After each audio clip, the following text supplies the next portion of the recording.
Hello, time travelers. How are we all today? Welcome to our innovation skill session today, where we're going to be learning how to become a time traveler and exploring what the potential future of our world could look like. So while we get connected to audio, make sure you're comfortable and get ready to go on an adventure.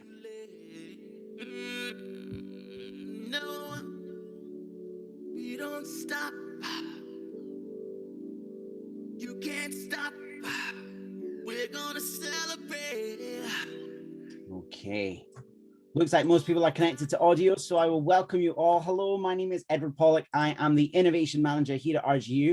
And I guess with this session, for an hour, we're going to take a time out of our lunch, and I'll be your captain of the future, helping you explore all these potential trends and technologies that are shaping us. Because no matter what industry you're in, whether you're an artist or a healthcare professional or an architect, we're going to have to get ready for what that future might look like and learn some techniques about how we might predict the future in our own way, whether you're working in an organization or running your own. So let's get ready. I'm going to start. The first half an hour is going to be some bold predictions. So they're not all completely accurate. They're my interpretation, but it's the type of thing that you should all be doing, is thinking about, well, whatever industry you're in, make some bold predictions and start thinking what they look like. And at the end, I'm going to then explore some of the reasons why we need to be thinking about the future, some of the trends that we're starting to see, and of course, some of the ways that you can learn to be a future thinker.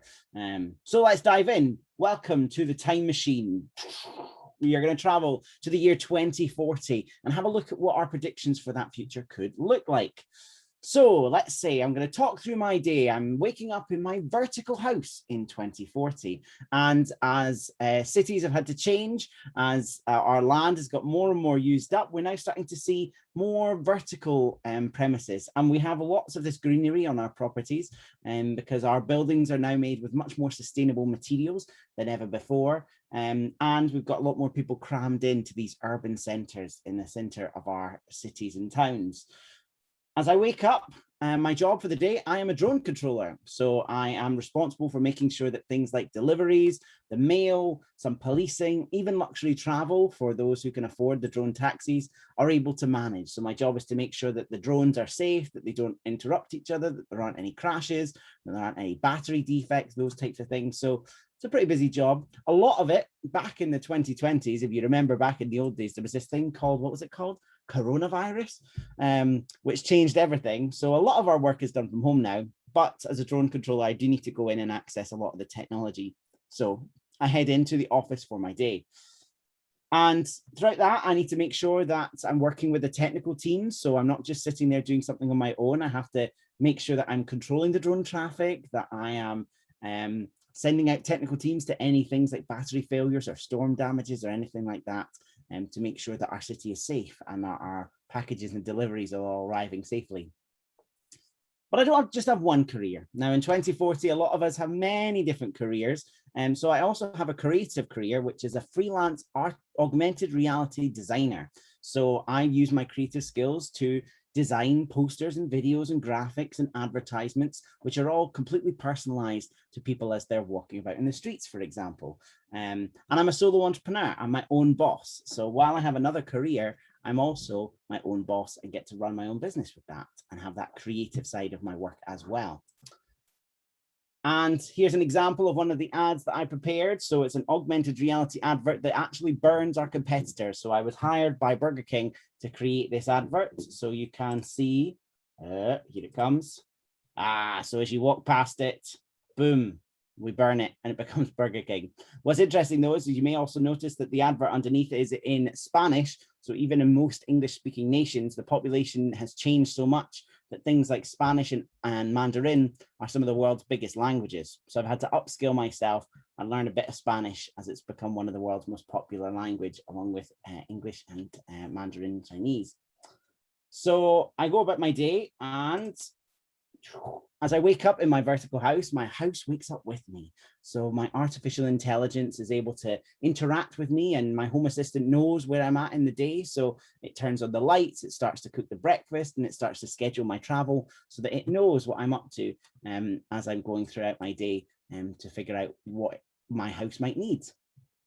And my breakfast is lovely 3D printed. Now, It's not quite space food in 2040. It's just a bit of a gadget I quite like. It can't do anything complicated. It's not too bad at pizzas. It's not too bad at pancakes, but the rest of the food is pretty normal. It's not significantly changed, but it's always handy. A bit like a coffee machine. I get my coffee automated and my 3D printed pancakes automated, which is quite simple and fun for a morning. And my virtual assistant has ordered the pod to my door. So I don't have a car anymore. I got rid of that back in the 2030s. You know, there was all these petrol shortages as they were trying to phase out petrol cars. So I decided that I would upgrade to electric. And then by then I ended up just using this subscription service. So this is a subscription driverless pod system that completely replaces car ownerships. Lots of people do have cars, but they're a lot more specialty or luxury type of cars than, you know, your standard commuter cars. And the pods are easily accessible, and it's so simple. You just walk up to them, it recognizes my face and automatically pays because of my account. So I never need to have money on me, I never need to know my directions, and I never need to, you know, remember or worry where to park something, because there's so many pods going about. It's super easy to get about places. So I'm going about my day and I'm getting into the office. Unfortunately, there is a bit of a delay. So a robot construction team is actually developing a new bridge. And there are human architects there supervising it, but instead of it taking, you know, 6 months to develop a new bridge, it's actually only going to take about 6 days. So the Hadrian X robot and various other ones are actually building up the bridge site. But that does mean I have a different route. So luckily the pod gives me a nice little detour as I'm going on my way into work. So now I arrive at the drone control station, and our particular business is slightly different. So we are contracted by various companies to look after the drone control, but we are our own bosses. So in our company, we are a sort of cooperative. So all of the employees make the decisions together. When I have no particular boss, we decide our working hours as a group, we approve promotions as a group, and we run the business together. So today I've got some plans later on. So I'm going to work from 10 a.m. to 3 p.m. I'm going to have a bit of a casual day. And yeah, we get to kind of decide that as we go about our day as a cooperative employee. Now, as I'm at my work, unfortunately, ding, ding, ding, I have a look at my watch, and I get a government alert. And we're now all signed up to a government phone network, which has kind of been nationalized, because as data and 4G became available, suddenly it became too expensive. Every company was able to inflate the prices because it was such an in-demand product. So actually it ended up getting nationalized so that we all get, you know, the basic human right of access to phone and internet connection. And we're also now required to vote on various key issues, because for a while our politics was getting so divided, it was almost impossible for decisions to get made. You know, so much of the population was unhappy with things that eventually we're starting to see rollouts of these smaller indicative votes where we get to vote on key issues. And actually, we don't necessarily have local representatives anymore, because we are the local representatives, every one of us. But we do still elect candidates into some key roles to represent key parts of our communities. So that's part of my day. So today I'm having a vote. I have a look, and our vote today is whether jet engines altogether should be banned. So due to the impacts of climate change, temperature, even in the colder months, is now 27 degrees Celsius. So it's a big change from what we're seeing. And unfortunately, the planet is still badly damaged. We didn't take action in time. And by 2040, we're facing some real climate impacts. But we do still have some super fast trains, and we're starting to see the rollout of electric planes. So this vote is whether we should begin the phase out of jet engines altogether in 2040 and rely on local travel. We've already banned small flights. So if a flight lasts less than sort of 2 hours across the UK, if you can get a train that lasts 3 hours, a high-speed train, then we've already banned the plane. You can't get a plane version. You have to get the train or drive or other methods like that. So I say yes, I'm happy. Let's vote. Let's get rid of jet engines. Most of my travel is done by the high-speed trains anyway, so that's not so bad for me. And at lunchtime, I'm heading out, and I'm going to head to the shop for lunch. And the service is all completely automatic. I scan my device. It uses facial recognition on my device, I walk in, I get any of the food items I want. Most of the shop is zero waste and lots of vegan items. And as I walk out, I'm automatically charged onto my device. So it's a super simple, easy service. Lots of the food is local. They're not allowed to import stuff so much from everywhere. So certain things that are slightly harder to get in the UK, things like bananas are not particularly easy to get, or they have a sort of import tax on them. But most things are relatively local and easy, and it's really convenient to just nip in and out and automatically scanning everything. And again, no cash, didn't need to pay for anything. So after lunch, I can take a little bit of a break and I joined my Problemology class. So while I did do my university studies, that necessarily didn't help me with all of the parts of my job that I need to do now. So now we're all required to continue to learn, but we're not focusing on subjects or technical areas. We actually focus on kind of skills-based learning. So Problemology is all about dealing with complex problems. What happens if a drone does this? Or what happens if, we're in this awkward situation? That's what this class is helping me develop my skills all around. There are loads and loads of different virtual classes that we can do, from creativity to emotional intelligence to dealing with other people. And we're in these gigantic global cohorts where we get to study virtually and do it in short times, and that builds up into different credits. So there is still university degrees, but it's slightly less intense now. There's a lot more expectation that you'll do a lot more training in work. You no longer do just university and then go into work. You have to do them both, and you have to do it consistently throughout your entire career. So I do my Problemology class, and then I remember it's my great grandma's birthday. So I dig out one of the old 2025 VR headsets that she had when she was younger. I remember when we were first having some family holidays, we started to get some 360 videos back then in the olden days. So by 2040, I'm going to have to try and, dig out one of these old memories. It's not quite compatible with the new technology, but oh well. So I go back and I find a 360 video and I ping it to her, and she gets a bit of a fright when it pops up in her old-fashioned virtual reality headset, but a nice memory for her 125th birthday. As you can tell, people are getting a lot older. She's a particular exception, doing pretty well, but still generally people are living a lot longer now with this aging population. And for my grandma's birthday, I think, do you know what, I'm going to take her to an experience pod. And these are sort of quite new on the scene. They're pretty exciting. She's not been to one before. And her favorite films back in the 20s were some of those Marvel superhero ones. So they've retrofitted these experience pods so that you can go back and you can have a look and see some of the Marvel films, but you get to experience it in 3D. So it's almost as if you are in the film, you get to feel it, see it, be in the movements, you're kind of in the virtual reality. And there's a retro trend. Loads of people are looking for those old comforts of being able to go back and see their old things. The technology is not quite as cool on the Marvel experience pods. Some of the newer films are much cooler. Spider-Man 9 is actually really quite cool, because you get to decide the story of it. So you get to actually choose your own adventure virtually. So everyone's having a slightly different experience, and you can be in the film with your friends interacting with it, which is really quite exciting. Quite new, still lots of development. Sometimes it's not particularly great, but I think that'll be a nice treat for my grandma for her birthday this year. So after work, I'm going to nip to see some friends at the local bar. So easily, again, you probably remember this thing back in the 20s. There was this coronavirus pandemic thing. So all of a sudden we weren't able to interact in the same way as possible. So actually, and there was a real shortage of people working in bars and restaurants. So we started to see a lot more automation. So we saw a lot more robotics in bars and industries. We saw a lot more contactless type of service. So we can use our apps to be able to easily order through our virtual assistant, the same one that we have at home, orders our drinks and pays automatically, and it's prepared and delivered to us by robotic assistants in the bar.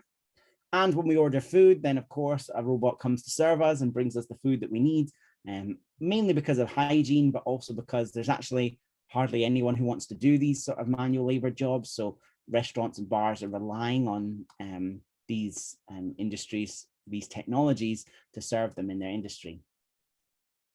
I mean, my friend, we're chatting, we're having a drink, we're having some food, and we're thinking, do you know what, we need to plan our next holiday. And there's a real trend at the moment in 2040 for wellness holidays. You're not just going away to see culture, you're not just going away to see the world and nature and things around you, but actually it's all about personal transformation. You go on these retreats and it's all about disconnecting from the world, about wellness and nature. And actually there's a really brand new type of holiday, which is super exciting, where instead of you having to travel to different places, the entire resort travels. So you can move about lots of different places. So me and my friend are going to look into it. It's quite expensive, but we've been saving up. We don't go on holidays a lot. So I think this will be a really good one. And our work contributes a little bit because it's all about our wellness. So that's quite an exciting opportunity for us to go on a trip there someday. But as we're heading home, my friend's starting to feel a little bit ill.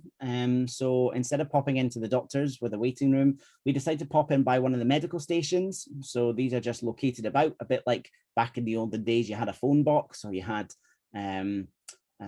sort of just pop up things on the street. So these are just medical booths, and you go in and you can speak to virtual doctors, and it's artificial intelligence to start with that discusses your symptoms and is able to do some very basic scanning of things like blood pressure and those types of things, and initial quick scans of your body.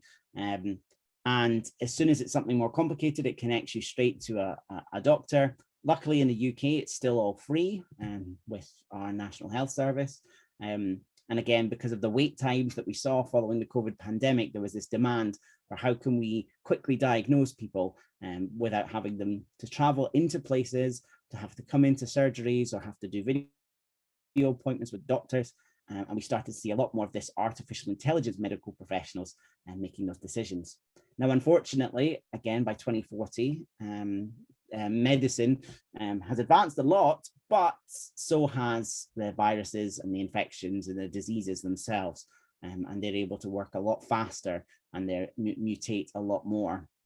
So it turns out my friend has a lump, which is really quite dangerous, and it's a really fast-acting disease. So if nothing happens, he may only have days to live before it accidentally injures him because it's been there for a little while undetected.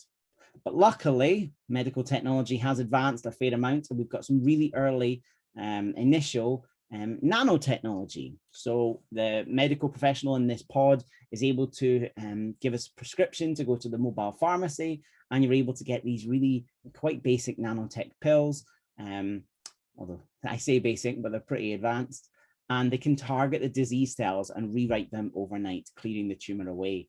They can't do everything. We haven't solved cancer. We haven't solved climate change. We haven't solved a huge amount of medical conditions, but some of the really routine virus-based or kind of mutation-based diseases we can target with some of these nanotechnologies, which is really quite helpful. A lot of it is paid by taxes and international imports. And interestingly, the tax system is very different in 2040. One of the other things that I have to confront myself with is with things like this company who does the medical pharmacies, although it's free, many other companies, if they want to access your medical data, if they want to access your personal data, your image, then there is now a data tax that comes with that.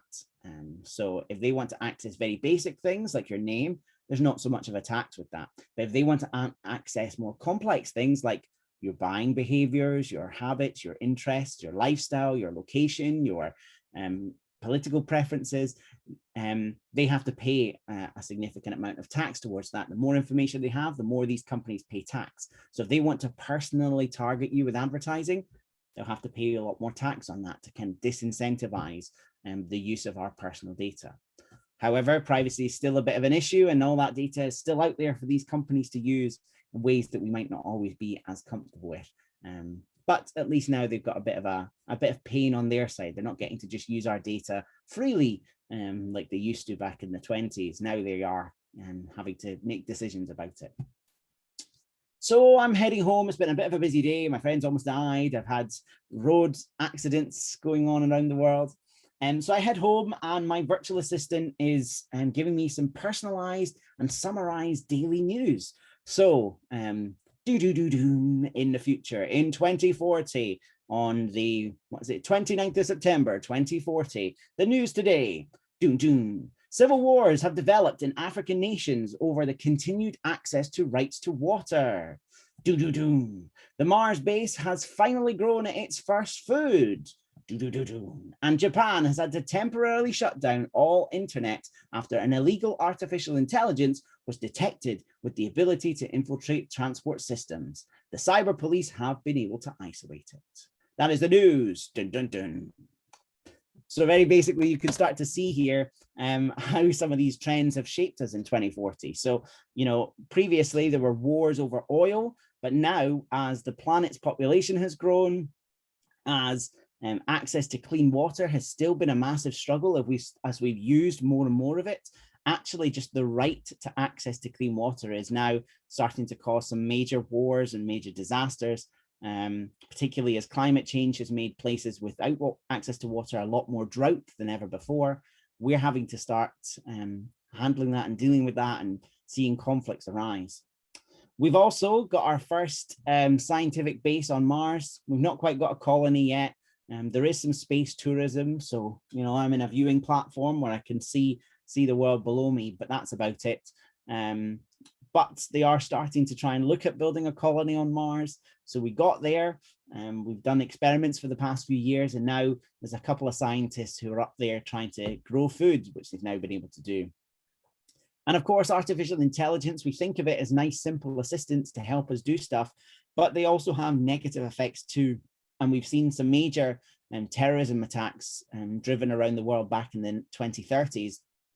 Because of artificial intelligence being able to infiltrate city systems, infiltrate transport networks, infiltrate internet access. And there was a big incident in Italy a few years ago where someone tried to manage to take down the internet back in the 2030s.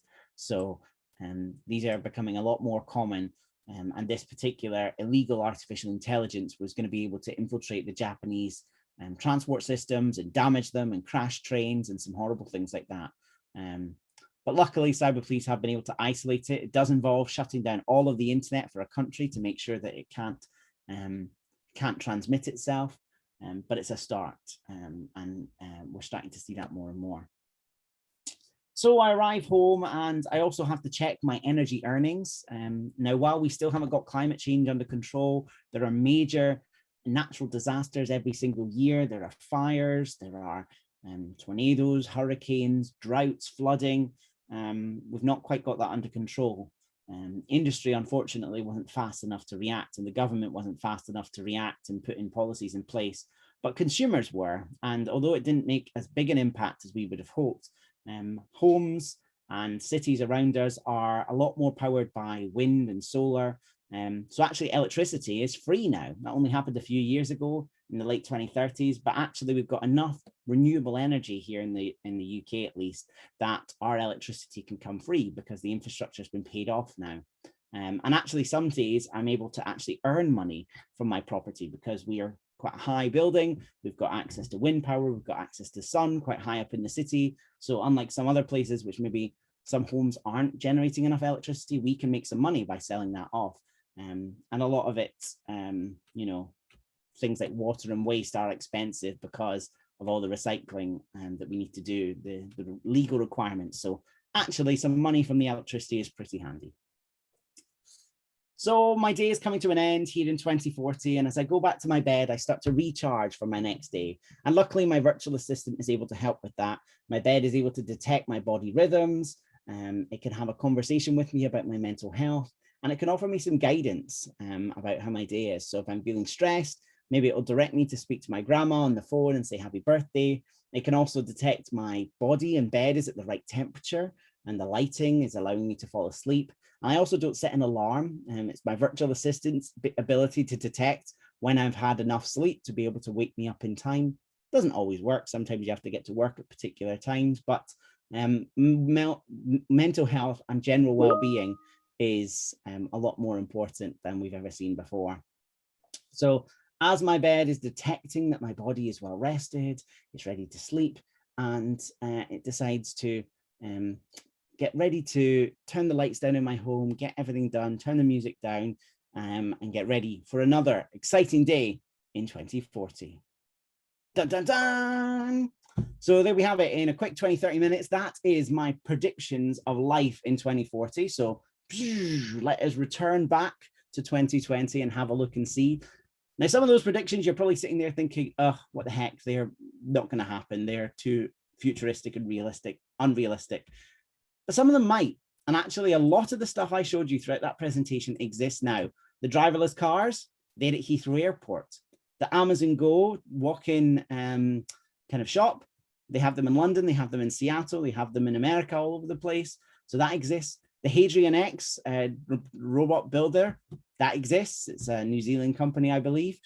So the technology that I'm predicting for 2040 is actually, some of it is just today's technology, but better implemented. So who knows, it could be even more advanced by 2040 when we get to that point. So let's have a look. Why do we care about this? Why should you be interested? I hope some of what I've spoke about there has maybe sparked you to think about, well, what's your industry? How will your career be shaped? You know, you've got a vision for what being a health professional today looks like. What if there were things like nanotechnology? What if there were things like artificial intelligence medical professionals? What if there were things like driverless cars or all sorts of technologies that we're seeing, you know, wearable watches that can detect our fitness information? How could that ripple effect impact your career and what you're expected to do? That's the challenge to you, to think about this. And perhaps some of the technologies in this, the other challenge is, could you be inventing them? Could you be designing this future as an entrepreneur? So let's look at, why is it important to predict the future? And I'd say there are 5 main reasons that all of you need to become time travelers. You need to be regularly stepping ahead and coming up with your vision for what the future of our world might look like. So reason number 1 is, we've kind of already seen that, is technology is driving this change. And if we're not prepared for it, we will face the consequences of it. And we're seeing how fast that's going. So you're probably familiar with this, but we're seeing this whole world of work, all this technology I'm describing is called Industry 4.0. So we've had 4 major revolutions in the way that we work over the past few hundred years. Number 1 was way back when we first started mechanizing things, when we started looking at steam power. We went from individually crafting products and items through to actually being able to sort of mass produce them, to have the machinery through steam engines to actually increase the force, increase the power, increase the amount that we were able to do. We were able to lift more, we were able to carry more, we were able to process more, move more things. It suddenly took us from being able to, you know, handcraft a table to actually start to manufacturing things. Or a weaving loom, for example, is on the slide there. So we started to go from individually stitching an item of clothing to a machine being able to make it much faster. This was the first big revolutionary leap that we started to see. The second one happened around the sort of 30s, 40s, 50s, was the introduction of mass production. So some of you will know that Henry Ford of Ford Cars introduced the mass assembly line process. So again, instead of a single person or a group of people individually producing each item bit by bit, suddenly he realized that you could produce a lot more if one person attaches the wheels and another person attaches the windows and another person attaches the engine. And you suddenly have this production line of speedier, faster, factory processed activities. And when you introduce electrical energy to that, suddenly you've got more power again, more ability to do things. And this scales up everything we're able to do in our society.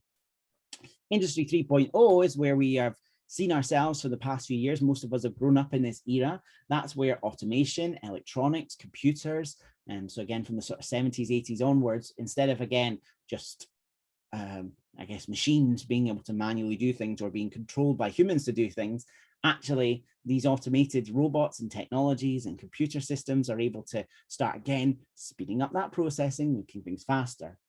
Now, Industry 4.0 is what we've described. This is suddenly where we have computers that can think for themselves, with artificial intelligence guiding things, that can make sensible decisions, where all of the different technologies in an infrastructure or a factory are linked, where they're joined together, where, you know, the watch on our wrist connects with the computers that we work with, it connects to the cars that we can drive. All of this Internet of Things, all this interconnectivity, again, scales up the amount we could do. We have all of this data, we have all of this capability, we have all of this networks and communications that, again, make this dramatic leap in what we're able to do. Now, if we think of Industry 3.0, think of the impact of the internet and computers, how fast things have changed in just 20 years that we're speaking about. That Industry 3.0 rapidly scaled up everything we were able to do, phones, computers, laptops, internets, the whole way we work completely radically changed from the 80s and 90s to now. That's a phenomenal change. Industry 4.0 is going to make that even faster. And if we look at these examples of how fast things have changed, look at the mobile phones we used. Literally, when I was a kid, which wasn't in theory that long ago, just at the early part of this century. So we're talking about 20 years in the future here. So we're talking about 2040. That's 20-ish years from now. 20 years ago, the state-of-the-art telephone was these Nokia devices with maybe the most you could do was Snake. You had your buttons attached to it. You had no internet. You had nothing else. Within 20 years, we have these mobile devices that we're also familiar with now that can do so much. Every part of our life has been impacted by this particular innovation, from the way that we communicate with each other, from the way that we have relationships, from the way that we do our jobs, from the way we're entertained, the way that we wake ourselves up, the way that we communicate with our family. It is all completely different because of that particular technology. And that's only 20 years. Less than that if you think that 2007 was when the iPhone was introduced. So what change could we see in the next 10 or 20 years that's going to be even faster than now? So it's so important that no matter what industry you're in, you are prepared to be adapted, augmented, changed. All of these sort of apps that we're seeing here have disrupted an industry that existed before it. And something's going to come around to disrupt the industry that you're working in. We work in the university. It's going to happen to us. We're seeing it already. If you're looking to know how to do something, you don't go to the library, you don't go to a lecturer, you don't go and do a degree on it. You go to YouTube and you type in, how do I, fit a plug on this? Or how do I do a social media marketing campaign, for example? We have to be prepared to be disrupted as universities, and the same goes for every other industry too. And we can see how fast that change has happened just by looking at some of these growths. So, if you think of the printing press, telescope, steam engine, so that's the sort of first industrial revolution, we're starting to see how things take off from there. You suddenly start having things like the light bulb, the telephone, the car, and then from the car and the steam engine, we start to see this massive growth in speed. And then the distance between all of these technologies from, if you think about the DVD, look how close the DVD is to 3D movies. It's only a lifespan of a couple of years compared to this lifespan, which is almost 200 years, 300 years up to the more modern technologies. And if you imagine that getting even steeper, it's just going to be phenomenal how fast all of these technologies happen. And if you look at about the time that some of these technologies took to get to 50 million users, the telephone, 75 years, cars, 62 years, electricity, 46 years, all the way down to things like computers, 14 years, mobile phones, 12, internet, 7 years, Facebook took 4 years to get to 50 million users, and Pokemon Go took 19 days. 19 days to get to 50 million users. The planet's more connected. We have access to the internet. We have access to travel all around the world. And that changes how fast things are going to be moving. And no longer are innovations constrained to one geographical location. They are global and we can't see them coming. So we've got to be ready and prepared for that. And we often say in this world, the robots are coming for our jobs. And you will constantly see over the next decade articles saying, robotics are going to take away millions of jobs, or robotics are going to create loads more jobs, or artificial intelligence is going to take away all of our careers. Now, what is true is that our careers are definitely going to change. The jobs that we know today are going to change, and artificial intelligence is going to be a part of that. But what isn't known is, I guess, is the net loss or gain of jobs. My prediction is there are still going to be jobs. There's going to be more people, which means there's going to be more work required, which means there's going to be more jobs for everyone. And it's just going to be augmented by robotics and artificial intelligence. But others are less skeptical. But in this one, it's suggesting that 1.8 million jobs are expected to be lost by AI, but 2.3 million are suggested to be created, for example. So a net gain there. And 74% of consumers worldwide say they are ready to learn new skills or retrain. So we are prepared. We know that we're going to lose jobs and we know we need to retrain, but we're ready for it. And if you look here, people are suggesting, will artificial intelligence support humans completing the business processes? Most people generally agree that it's going to be a favorable thing for us to have robotics and artificial intelligence. And people saying, will it take over some of the work found in jobs and business processes? Most people say no, it will just sort of augment it and change things. So robotics technology is driving that change. We've got to be ready for it. Number two is actually just the general trends, general global trends that we're seeing. We've seen globalization, we've seen the impact of growing technologies in the internet. What trends are going to shape the next 2 decades? So obviously, number one is our population is growing. It is slowing down its growth. So we are expected to see about 9.7 billion people by 2050. So a huge amount of the population, but it's not quite as steep a curve as we saw over the past few decades. And what is interesting is the number of children being born is lowering, and more societies are having less and less children. So the population is growing and sort of leveling out, but that doesn't mean that the population is changing. So there's going to be a less young people being born. Countries and demographics are going to be very different. So every industry's got to be prepared for what this is going to look like, and also just the volume of people that we are supporting and consuming and using our resources, using electricity, using water, using food. It's still going to be significant, and we're not far off 10 billion people roughly in sort of 2050, 60. So that's a huge amount of people to resource on the planet. And as I was alluding to there, the aging population is one of the most fundamental things we need to be aware of, no matter what the industry is. So globally, up to 2050, the population that is going to be over 65 is projected to double. So think of that now. However many over 65s there are roughly now, in the next 20, 30 years, that will double. All of us will be that people. There'll be less children behind us, but there'll be more of us who are living older. At 65, you're expected to retire. But imagine if the huge amount of the population is that age. Will we be able to retire? Will we have enough of the workforce? Who will look after us if we are injured or in frail or any of those types of issues? So we've got a lot of work cut out for us to make our planet, our society ready for this massive population of over 65s.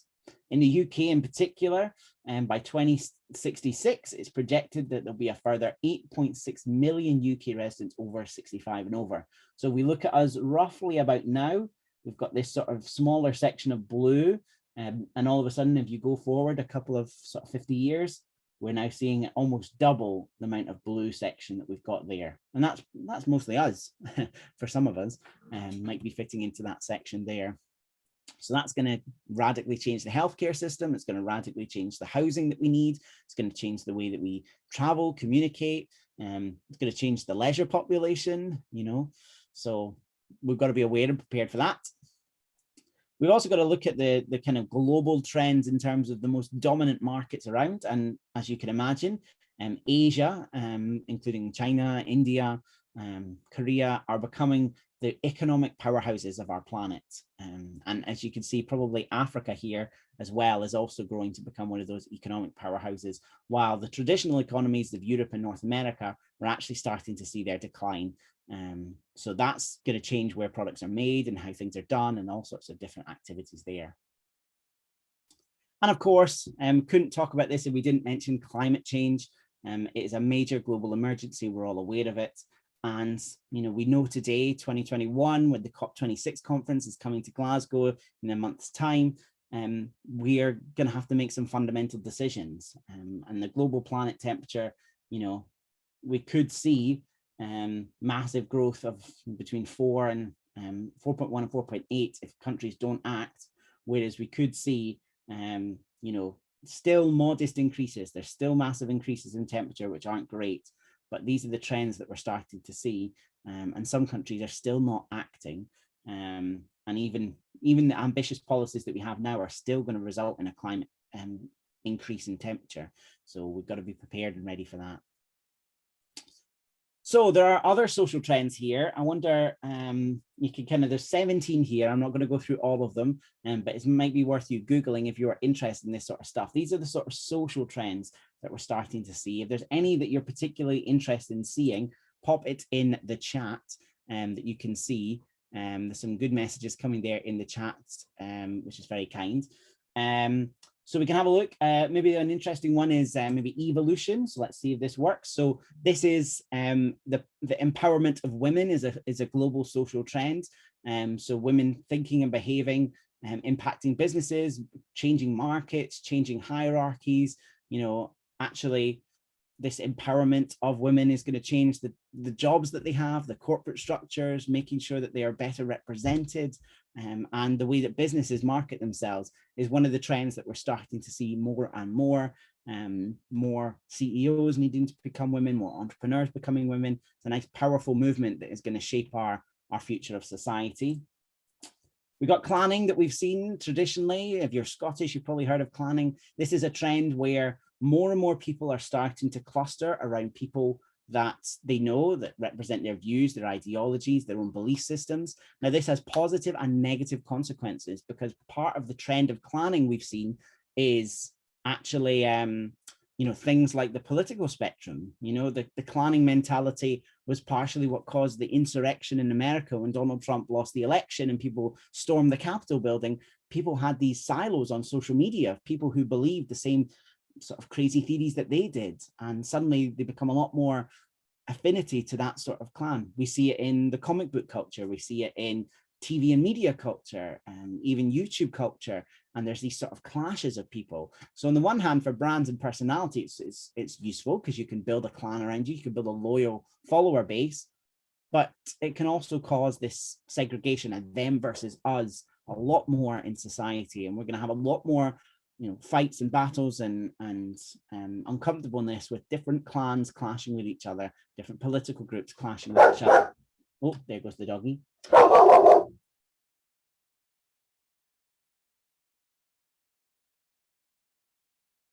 Okay, I just muted while the dog barked. So another one that we can have a look at is, let's have a look. Pleasure revenge is an interesting one. So this is because we've got these difficult, challenging lives. We're having, forced to work so much. We're challenged with all sorts of things. We're actually rebelling through pleasure, through binge eating, through binge watching. We're trying to find a way of actually fighting against the system that we're living in through that sort of, we want to enjoy ourselves and we're going to revenge against it sort of stuff. So again, that's a trend that we're starting to see more and more. And maybe the last one I can think of is it aging down? I think it is, which is the sort of nostalgia effect. Is an interesting one. Baby boomers and millennials are often finding nostalgia in, it's interesting when you listen to music these days, how much of it has samples from 90s tracks, or how many movies are sequels now. They're always bringing back different things, things that we knew in our, even not that long ago, just a few decades ago. Star Wars is always on the go, coming back. Harry Potter, different sequels and versions of that. Gossip Girl's getting redone, even though it was quite a new show. So all of these types of things are ways of us living up to that nostalgia side of things that we've had. So loads of exciting trends there. If you are interested in this, have a look. These are called Faith Popcorn's Trend Bank. And they can give you an insight into some of the ways that there are trends shaping the way our world is working. So number 3, what's another reason why we need to be future thinkers, why we need to be time travelers, is that actually our business models are changing as well. So not only is the trends changing, that technology is changing, but actually just the way we do business is changing as well. And if you want to be an entrepreneur, or even if you're working in a company, we've got to be ready for that. So 2 very familiar examples, you're probably sick of them, but 2 companies where, the threat of innovation, the not being future thinkers, not being bold enough, not being prepared enough, can have consequential impacts. Of course, Kodak, once the world's probably biggest camera company, was able to actually invent some of the first camera with film and dominated the market for decades. And they had an employee who was working for them at the time who thought there must be a different way that we can take photographs. And they actually invented the first digital camera, the first camera that didn't require film. And they went to Kodak and they said, oh my gosh, I've invented this thing, we should launch it, it's going to be great. And what did Kodak do? They didn't see the future. They didn't see how this innovation, this quirky innovation could work because their business was in selling film. It was in selling the actual strips that would make the camera. And they thought if they launched this, it would detrimentally affect their original traditional business model. They were too scared to innovate for fear of disrupting themselves.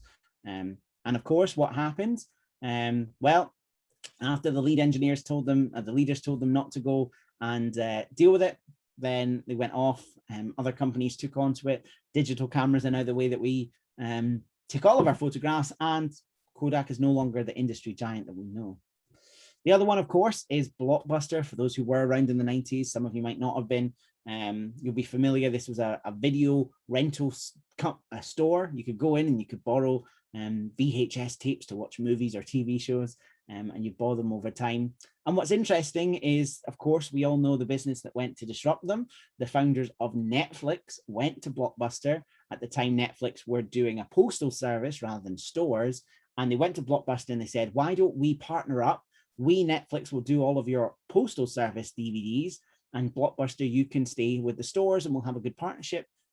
And Blockbuster turned around and said, no, this online business is a niche. It's never going to work out. And of course, Netflix came and got them.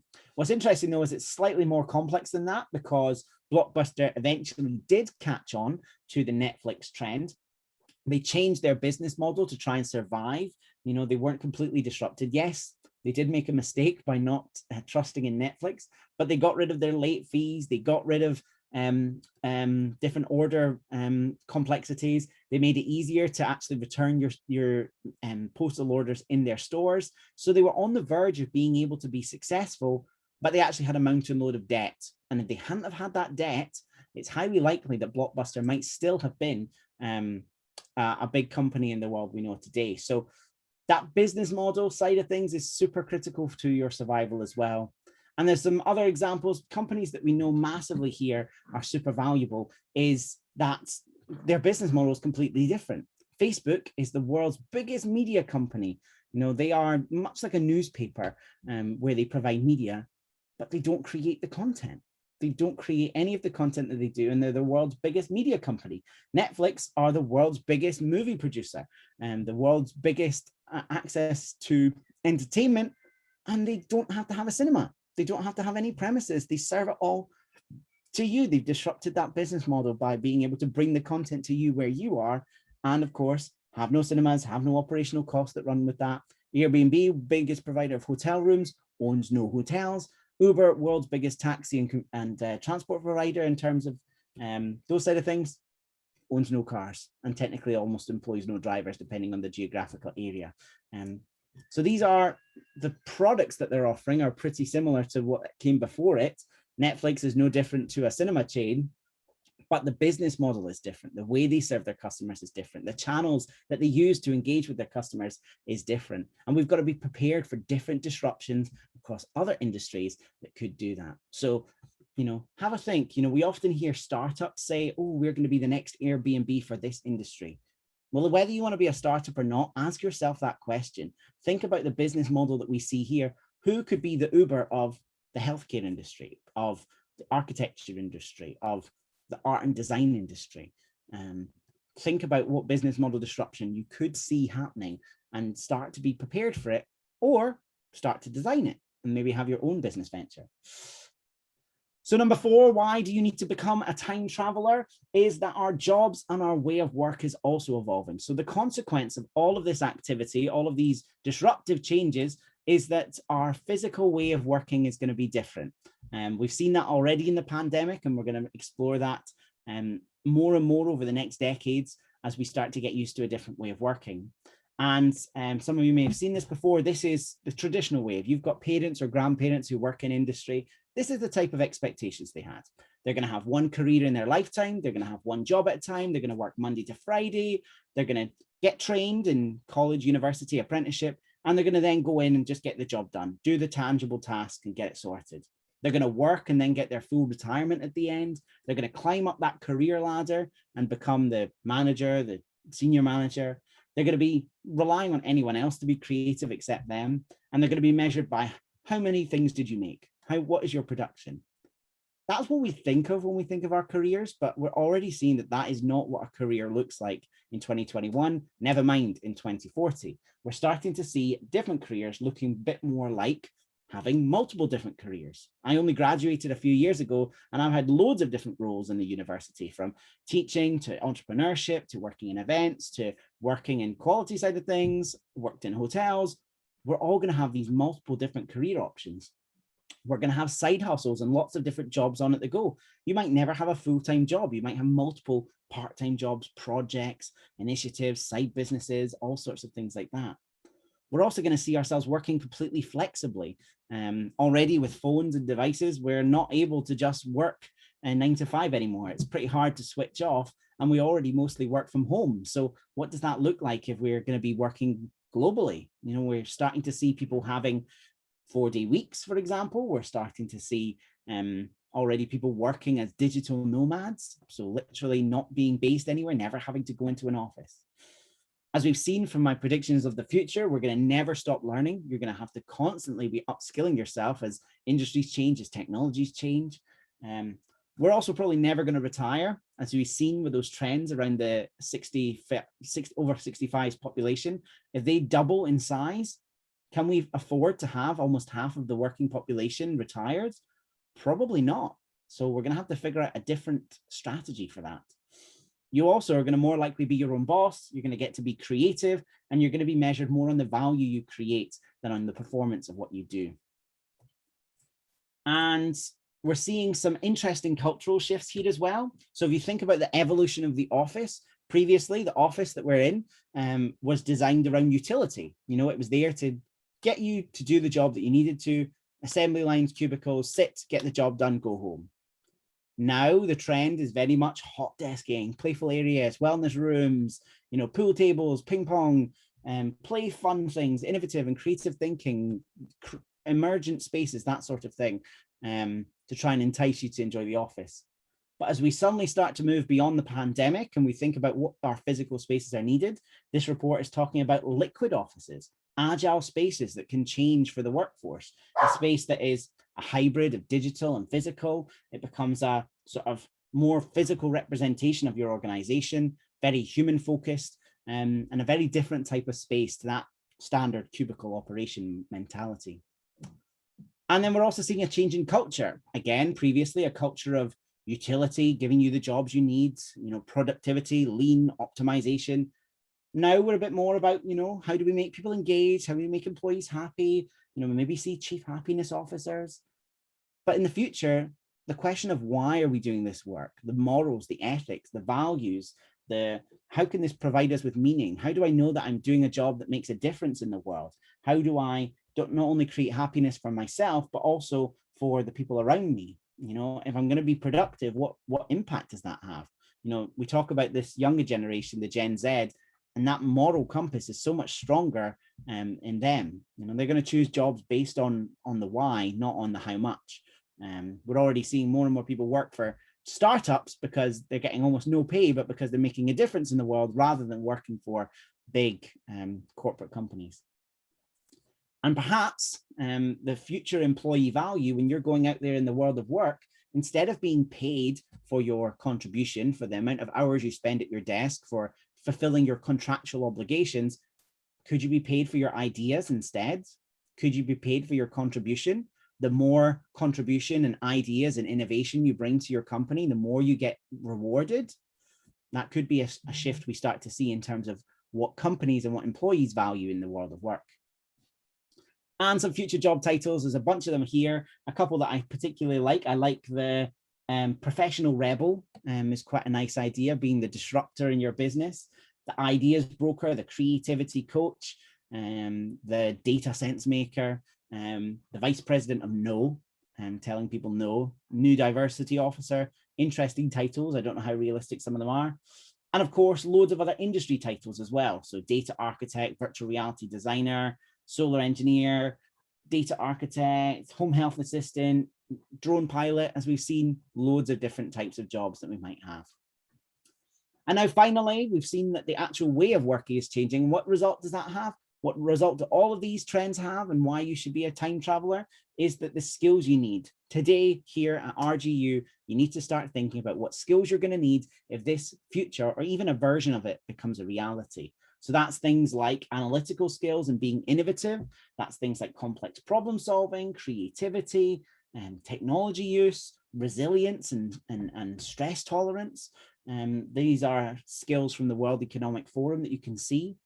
There's other skills that we see in terms of things like sense making and social intelligence, being able to interact with others, cross-cultural competencies. How can we interact with people from around the world? Designing mindset, virtual collaborations, new media literacy. So there's a bunch of technical skills about how we work, but also innovation skills about how we think, and also social skills about how we interact and how we learn and how we engage with others. That there are lots of different ways that you need to start gaining these skills. A lot of them you'll get from your course, but a lot of them you can also get from these extracurricular things. At RGU, we offer this through our Innovation Award framework. So if you want to know more about that, just get in touch. But a lot of those skills you can gain through these extracurricular activities while at university. So we've thought about, we've been in a time machine to the future. We've identified some of the trends and the technologies and the reasons why you need to become a time traveler and make your own journey into the future. And now some little tips, because there's no exact science for how to predict the future, but here are some ways that you can start making those decisions. So number one is for your industry. I like this model, which is about the weight of history, the push of the present, and the pull of the future. So sit down and have a think about whether it's your career, your industry, your job opportunities, and map out what's holding us back. What is the weight of history? What is when you try to suggest something new, someone's going to turn around to you and say, well, this is how we've always done it. What is that? What is the thing they've always done, and why are they so reticent to change it? There might be a good reason for that, and your goal when you're designing the future is to unpick that. The future isn't about scrapping everything that came behind it, but building on top of it. So you've got to make sure that you've got a good foundation of the history and knowing what needs to stay and what needs to go before you can make a realistic prediction of the future. So think about what is holding you back. What is the weight that's holding you down? The push of the present is a lot of the trends I've spoken about today. All of that evidence I've spoken about where you have a real, something is happening right now. Amazon Go, Hadrian X robot, climate change. These are current trends that are impacting us today that you can start to use as indications. What are the ripple effects of that? What happens if we have an Amazon Go plus a drone delivery service? What does that look like for the shopping environment, for example? You've got these sort of signals and impacts that are here today. And then the pull of the future is either your vision, your company's vision, the place you want to get to, or it's kind of the science fiction almost. It's what is inevitable that could be happening in our future that we need to be aware of, that is pulling us, that is driving us, that is shaping things that we need to be aware of. So tangibly, how do we put that into action? The 3 steps I would suggest to become a time traveler is, sounds quite boring, but number one, get some data. Loads of trends are out there, loads of research, loads of changes that are happening. Look at what's happening in your industry, look at industry insight reports, look at futuristic reports, World Economic Forum. There's loads of information. We've given you tons of information today to give you that starter for the data. Step number 2 is in your industry, look for the signals. Speak to people, speak to leaders and CEOs and people in your company to say, well, where's our company going? What changes are we trying to make? What policies are they introducing? And you can start to build a picture of what kind of direction they're looking at. And then step number 3 is you can't just look at that in isolation. There's this bigger picture. What if the trends interact? What if one thing happens and another thing happens? This is where you've got to use your insight and judgment to try and think, well, okay, my boss is saying that our policies are all around diversity in the workforce, and the trends are talking about how, Asia's becoming a bigger player house, and, Brexit's happened and all these types of things. And your goal is to try and think about how they can amalgamate together and what shape and change they can have on that future. So very briefly, that's a touch point on how to become a time traveler. And hopefully through this presentation, you've been a little bit inspired about why you should become a time traveler, how the world is changing, and maybe being a little bit inspired to start thinking about your own future. So if you do want to design an innovation for the future based on any of the technologies we've spoken about, then get in touch with us in the Entrepreneurship and Innovation group. So my name is Edward, I'm Innovation Manager. I'm joined on the call by Chris, who you might see on the screen. If you do have any questions and want to get in touch, then please just drop us a message at innovation@rge.ac.uk or visit our website, rg.ac.uk/innovation. We've got a whole year's worth of events up there. There are regular masterclasses and skills sessions happening throughout. And of course, follow at RGU Innovation on Instagram.